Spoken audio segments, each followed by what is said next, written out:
Welcome to the end of the Innocence, the JFK Assassination. I'm your host, John Young. In last week's episode, we looked at how Lee Harvey Oswald left Dealey Plaza after the assassination. The Warren Commission and Oswald himself said he left Dealey Plaza at 12:35 p.m. after catching City Bus 1213, and when the bus got stuck in traffic, he got off and caught a cab to his rooming house, arriving at about 1:03 p.m. We also looked at witnesses that say he left Dealey Plaza in a Nash Rambler station wagon. Around 5 minutes after the assassination, numerous witnesses, including Deputy Sheriff Roger Craig, say they saw Oswald running down the grassy knoll from the direction of the Texas Schoolbook Depository building. A light green Rambler station wagon was coming slowly west on Elm Street. The driver of the station wagon was a husky-looking Latin with Italian wavy hair wearing a tan windbreaker-type jacket. He was looking up at the man running toward him. He pulled over to the north curb and picked up the man coming down the hill.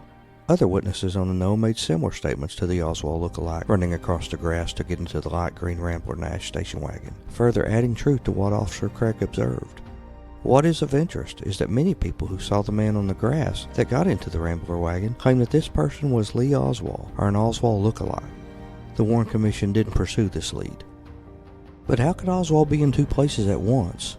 Seems that happened a lot in the weeks leading up to the assassination. While it is documented that Lee Harvey Oswald was at work, a man that was passing himself off as Oswald was showing up all over town, many times making a spectacle of himself. It happened at a car lot, a gun range a couple of times, and at the Hobbs family restaurant. Each instance, the man made sure to tell others around him that his name was Lee Harvey Oswald. It seemed the man, whoever he was, wanted to make a lasting impression at each of these places. Again, all when the Lee Harvey Oswald we know was at work, verified by his time card and his code workers. The most remarkable of these stories of the two Oswalds in Dallas came from Albert Jackson, who said he saw both Oswalds on a city bus 3 days before the assassination. He was talking to one guy who told him his name was Lee. They spoke for several blocks and the man told him he had a wife and 2 kids, which we know the real Lee Harvey Oswald did. Mr. Jackson said the man then got off the bus, and then at the very next bus stop, a man got on that looked identical to the man he was just talking to. He said the man had on different clothes than the Lee character. Mr. Jackson would ask the man if he had a twin brother, because there was someone that was just on the bus that looked identical to him. We think this was the real Lee Harvey Oswald, because he told Mr. Jackson that he did indeed have an older brother, and his name was Robert.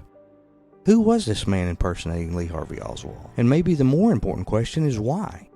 If you still are questioning whether there were two Oswalds in Dallas leading up to the assassination, then wait till you hear the story of Ralph Leon Yates.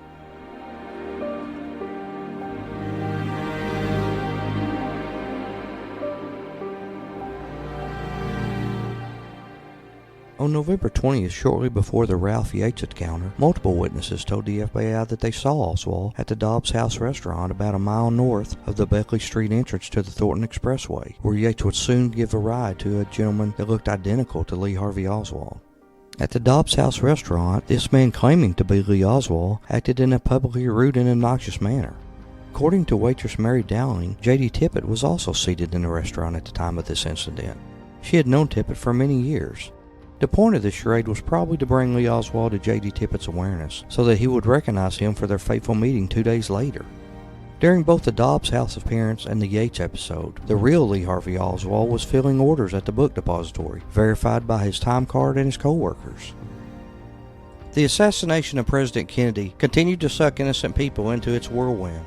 One was a man who was kind enough to pick up a hitchhiker in Dallas. He was then caught up in darkness for the rest of his life. Ralph Leon Yates was a refrigeration mechanic for the Texas Butcher Supply Company in Dallas, making his rounds to meat outlets on Wednesday, November 20th, 1963, just 2 days before the assassination. At 10:30 a.m., Ralph Yates was driving on R.L. Thornton Expressway. He noticed a man hitchhiking in the Oak Cliff area near the Beckley Avenue entrance to the expressway. Yates stopped to pick up the man.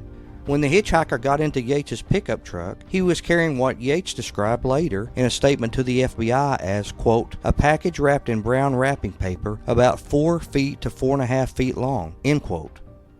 Yates told the man he could put the package in the back of his pickup. The man said the package had curtain rods in it, and he would rather carry it with him in the cab of the truck. Yates mentioned to the man that people were getting excited about the president's upcoming visit. He had broached a subject the man was eager to talk about. The man had a remarkable sense, as seen later, of what would become the government's case against Lee Harvey Oswald. The man also looked so much like Oswald that he was in effect his double, or was he actually Oswald? We know at the time the real Lee Harvey Oswald was working in the Texas School Book Depository, verified by his time card and his co-workers. As cited by the FBI, Ralph Yates recalled the hitchhiker's comments. Quote, Yates stated the man then asked Yates if he thought a person could assassinate the president. Yates replied that he guessed such a thing could be possible. The man then asked Yates if it could be done from the top of a building or out a window high up, and Yates said he guessed it was possible if one had a good rifle with a scope on it and was a good shot. Yates said about this time the man pulled out a picture which showed a man with a rifle and asked Yates if he thought the president could be killed with a gun like that. Yates said he was driving and did not see the picture for more than a couple of seconds, but said it was one of the ones we would become to know as the backyard photos. After police arrested Lee Harvey Oswald on suspicion of assassinating President Kennedy, they searched the home of Ruth Payne, where Marina and the kids were living. Lee had some of his personal belongings stored in Miss Payne's garage. While searching through his stuff, the Dallas police found a picture of Oswald standing in his backyard. In one hand he held a rifle, in the other copies of 2 communist newspapers, The Militant and The Worker. His wife, Marina, said she had taken the photo in the spring of 1963. The photo was considered highly incriminating because the rifle he was holding appeared to be the one the Warren Commission said was used to assassinate President Kennedy. The photo was made public in late February 1964, simultaneously appearing on the cover of Life magazine and on the front page of the Detroit Free Press. This convicted Lee Harvey Oswald in the minds of the American public for a short time, until other evidence started coming to light. So how did this Oswald impersonator have a copy of the backyard photos before they were even discovered? Back to Ralph Yates. Yates said after showing him the photo, the man then asked if he knew the president's route for the parade in Dallas. Yates replied he did not know the route, but that it had been in the paper. He said the man then said that he misunderstood him, and he actually thought he asked Yates if he thought that the president would change his route. Yates said he replied that he doubted it, unless they might for safety reasons. The hitchhiker asked to be led off along Houston Street. Yates dropped him off at Elm and Houston, the stoplight by the Texas School Book Depository. He last saw the man carrying his package of curtain rods across Elm Street, perhaps into the book depository. When Ralph Yates returned to his workplace at the Texas Butcher Supply Company, he told his co-worker, Dempsey Jones, about this strange conversation with the man he picked up in the Oak Cliff area and dropped off at Elm in Houston, who was carrying the package. Dempsey Jones thereby became a supporting witness to Yates' account. He confirmed in an FBI interview that it was before President Kennedy was assassinated that Yates described picking up the hitchhiker. Quote, who discussed the fact with him that one could be in a building and shoot the president as the president passed by, end quote. After Yates saw the picture in the media of Lee Harvey Oswald, he said the man he gave the ride to was identical with Oswald. However, the FBI was not happy with the statement Ralph Leon Yates volunteered to them on November 22, 1963. And Yates also would repeat the same statement per the FBI's request on December 10th, and repeated it yet again at their further request on January 3rd and 4th, 1964. Yates would then pass an FBI polygraph examination with questions concerning his statement. Although Yates' statement seemed to be a thorough incrimination of now-dead Oswald, once again, as in other Oswald appearances, it proved too much for the government's case, even placing that case in jeopardy. As the FBI would make clear, the witness wasn't wanted. They kept recalling him only in order to discredit his story.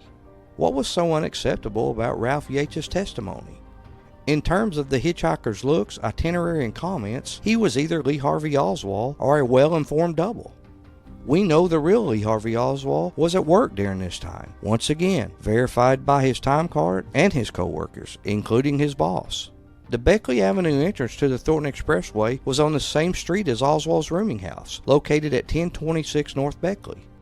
The man looking like Oswald had hitched a ride from the vicinity of Oswald's rooming house to the location of Oswald's workplace, the Texas School Book Depository.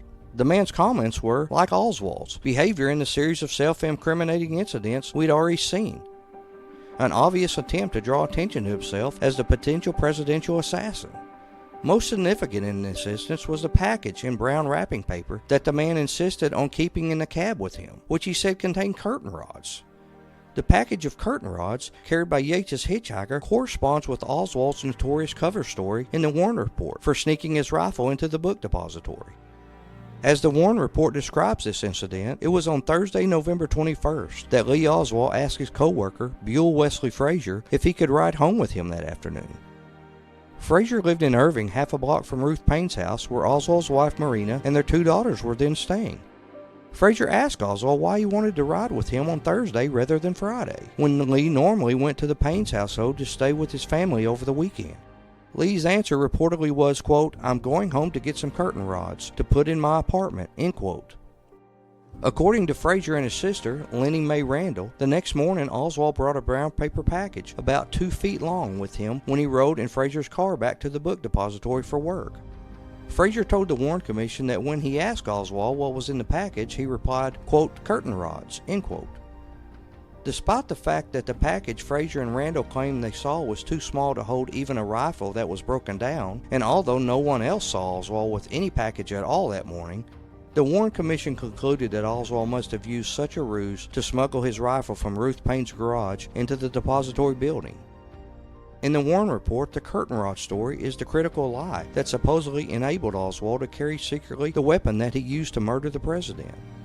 What then are we to make of Ralph Yates' Oswald-like hitchhiker who prophetically acted out the curtain rod story 2 days before Lee Oswald reportedly reenacted it in his ride with Buell Wesley Frazier to Detective School Book Depository on the morning of the assassination, November 22, 1963?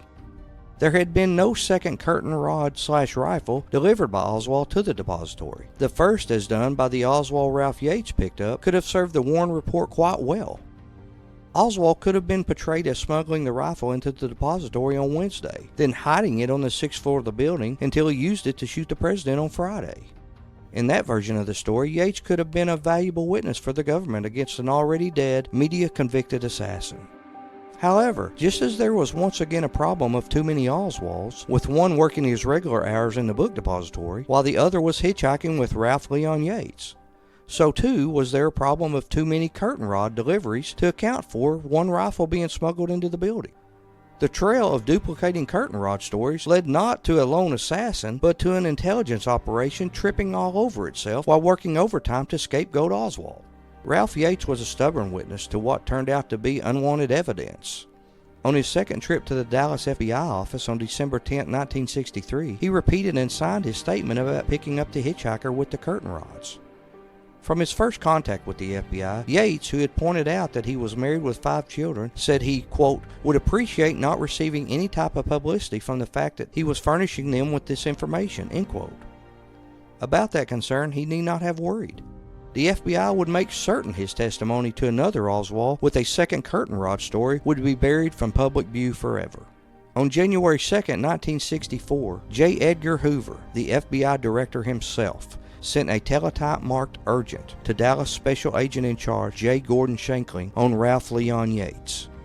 Yes, Ralph Leon Yates was so important that the FBI director J. Edgar Hoover was now involved.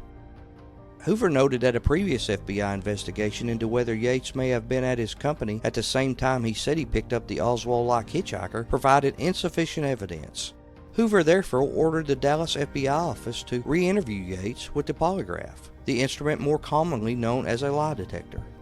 On January 4th, in another urgent teletype, Shankling reported back to Hoover on Yates' polygraph examination that day. Results of the test were inconclusive, as Yates responded to neither relevant or control-type questions. Because his lie detector test was inconclusive, Yates had still not been discredited, but there was more to come. During his final January 4, 1964 trip to the FBI office, Ralph Yates was accompanied by his wife, Dorothy. He had asked her to come with him. In an interview 42 years later, she told me what happened next to her husband. After he completed his lie detector test, she said, the FBI told him he needed to go immediately to Woodlawn Hospital, the Dallas Hospital for the Mentally Ill. He drove there with Dorothy. He was admitted that evening as a psychiatric patient. From that point on, he spent the remaining 11 years of his life as a patient in and out of mental health hospitals. A crucial transition in the psychic health of Ralph Yates seems to have occurred at the FBI office on January 4, 1964. Something the FBI said after Ralph's polygraph test puzzled and disturbed Dorothy. Dorothy states, quote, they told me that he was telling the truth, according to the polygraph machine, but that basically he had convinced himself that he was telling the truth. So that's how it came out. He strongly believed it, so it came out that way, end quote. According to what the FBI told Dorothy Yates, the data that registered on the polygraph machine, as then read in the normal way by the polygraph examiner, showed that Ralph Leon Yates was telling the truth. His test officially recorded as inconclusive, meaning the examiner wasn't sure if Yates was telling the truth, only because J. Edgar Hoover and the FBI had decided what the truth had to be for Yates. The FBI defined truth was that Yates had not picked up the Oswald-like hitchhiker with the curtain rods, because for the FBI there could be no such hitchhiker.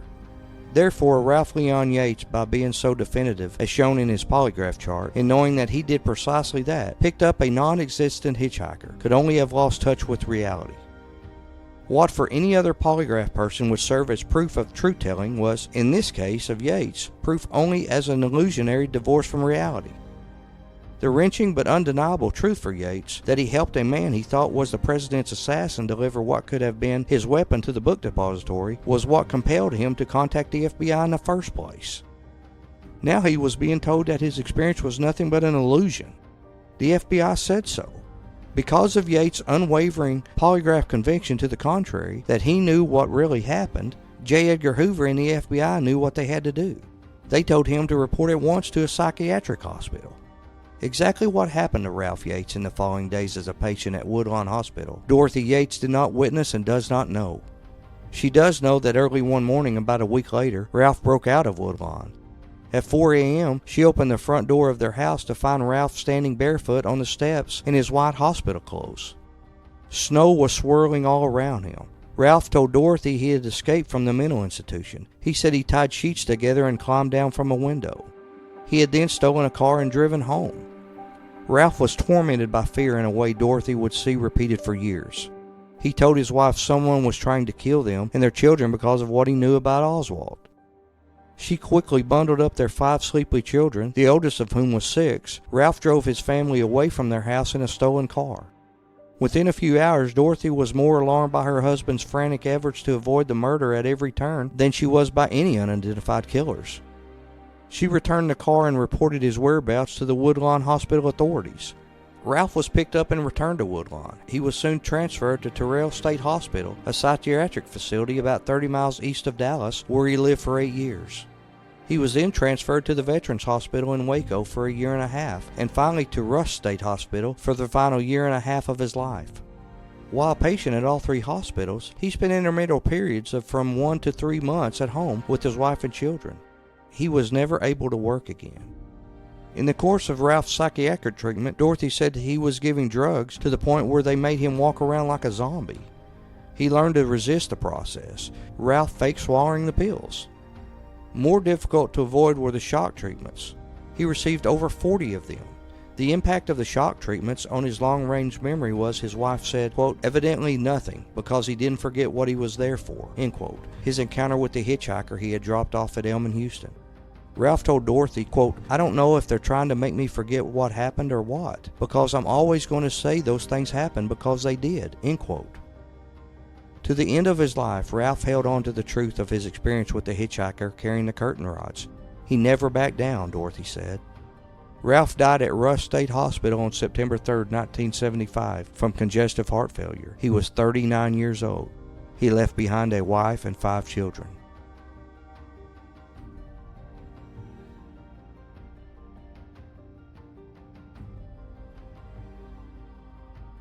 Over 3 decades later, Dorothy continued to ponder her husband's stubborn adherence to the strange story that in effect made him a prisoner in mental hospitals, took him away from a family he loved, and impoverished all of them.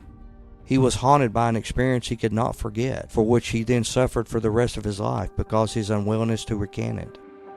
This consumed Ralph. His thinking didn't go beyond that afterwards. This just totally destroyed his life. Ralph blamed himself for Kennedy's assassination. He said, I was the reason the president got killed. Ralph would go on to say, if he had shut up, his life wouldn't have been so bad. Everybody thought he was crazy, so he just became crazy, end quote. Only the FBI knew why Ralph Yates needed to be taken seriously. Not even Yates himself, who had no sense of an Oswald double, understood the significance of what he felt compelled to say for the rest of his life. Only the Federal Bureau of Investigations recognized the importance of his testimony with the threat it posed to the government's case against Oswald. If evidence surfaced of the Oswald-like hitchhiker who delivered his curtain rods to the depository 2 days before the assassination, it would have preempted and brought into question the government-endorsed curtain rod story as given by Buell Wesley Frazier on the morning of the assassination. Thanks to the bundling redundancy of cover stories, the plot to kill the president was again in danger of exposure. There were too many Oswalds in view, with too many smuggled rifles, retelling a familiar story to too many witnesses. At least one curtain rod story and the disposal witness who heard it had to go. The obvious person to be eliminated was the hapless Ralph Yates.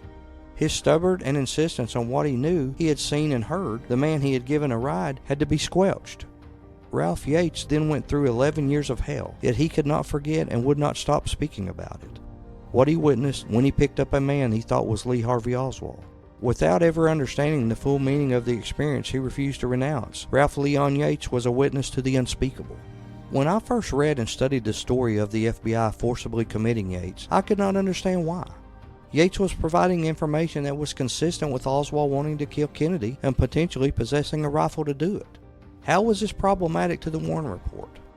Well, it's problematic because there is already an official story for how Oswald got the rifle into the building, which incidentally also used curtain rods in a brown paper bag as the concealment method for sneaking the rifle in. The official story is the story of Frazier giving Oswald a ride to work on Friday morning, not the story of Yates dropping off a hitchhiker on Wednesday morning. We know that Oswald was working his regular hours at the depository on Wednesday when Yates says he picked up the hitchhiker. So, Yates' hitchhiker cannot be the real Lee Harvey Oswald. This story sounds crazy, but the facts of Yates' 4 interviews with the FBI and his subsequent involuntary commitment to a mental health facility are not disputed. There are multiple FBI documents discussing the interviews with Yates. The FBI also checked Yates' whereabouts on Wednesday morning at 10:30 a.m., and sure enough, Yates was out on a service call, which corroborates his story.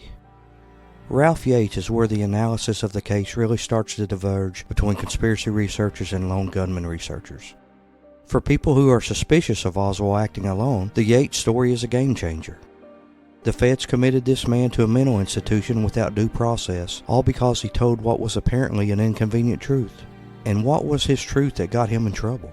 Telling the FBI that he picked up an Oswald look-alike who was obviously impersonating Oswald, giving his foreknowledge of Oswald's place of work and curtain rods in a paper sack?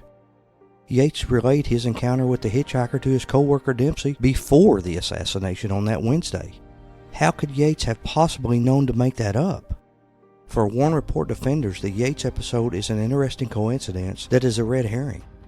Additionally, there is a question of if there was a conspiracy plot and the hitchhiker was supposed to be an Oswald look-alike, why would the conspiracy plotters risk Yates going to the authorities about the plot, which could then lead to the plot being stopped? I don't see what Yates has to gain by making this story up. If you think about it, Yates lost everything because of it. And again, he told his co-worker about the story in advance. How could he have foreknowledge of all these things if he wasn't involved? But I agree with the point about giving away the plot. If this was a fake Oswald, then why risk exposing the plot and having it stop? I mean, at a minimum, I would expect high-level conspirators to be able to get their curtain rod story straight, wouldn't you? The story of Ralph Leon Yates is heartbreaking indeed. This was just a hard-working man who was a husband and a father of 5, and was just trying to be a nice guy and give a hitchhiker a ride. Never in his wildest dreams did he think this encounter would change his whole life. Some years back, I had the privilege of being able to speak to one of Ralph Yates' children, who did not remember much about their father and surely didn't remember anything about this incident. But they did hear stories from their mom on how this incident ruined his life and changed the course of all their lives. These 5 children grew up without a father, all because he went to the FBI and told them that he believed he picked up Lee Harvey Oswald 2 days before the assassination and had that incredible story to tell. If Ralph Yates would have kept his mouth shut, he probably would have lived a long life and watched his kids grow up and maybe have grandchildren. This is just another tragedy in the JFK assassination, and there are many more to follow. Next time on the End of Innocence, the JFK Assassination, we start to look at the book Depository Investigation by the Dallas Police. What was found on the 6th floor that day? Was it a Mamluk Carcano rifle that could be tied back to Oswald? Or was it a 7.65 German Mauser? We'll see you next week.